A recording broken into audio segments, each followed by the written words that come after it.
Humanity's capacity for creation and proclivity for conflict have created a unique dichotomy that has led to the world as we know it today. War, one of the most polarizing causes throughout time. As far back as history can tell us, humans have fought in organized conflict. The rise and fall of empires, every war, won or lost, has led us to this point in time. No force on Earth has had a greater impact on where we are today than war.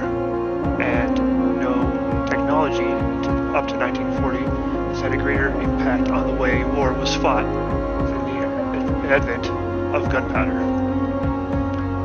Gunpowder was discovered in the 9th century by Taoist monks attempting to create an elixir of life. They stumbled upon it by accident and didn't even know how influential their discovery would be, because for the next 200 to 300 years its main use was in fireworks. In about the late 12th century, early 13th century, it found its way into weaponized conflict, and the first firearms were created. By the 16th century, when Europe began colonizing the rest of the world, they had adopted the use of firearms.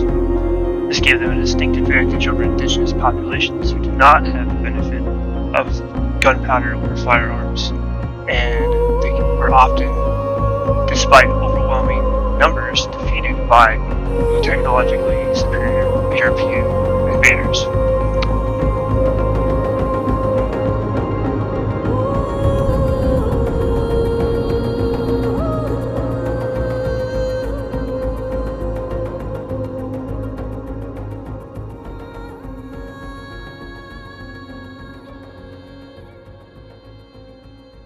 As swords disappeared from battlefields, so too did catapults and other ancient siege engines.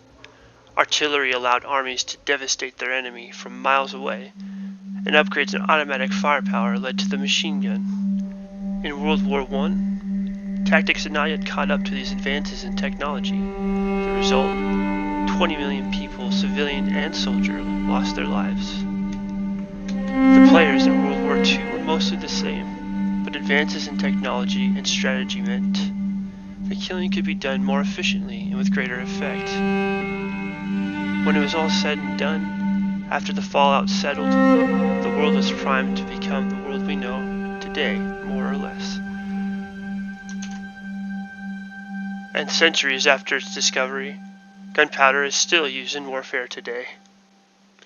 The philosopher George Santayana said, "Only the dead have seen the end of war. One thing is for sure, whether sword or rifle, trebuchet or howitzer, whether ancient Rome, feudal Japan, or the United States, whether we wage war for liberty, wealth, or honor, war never changes."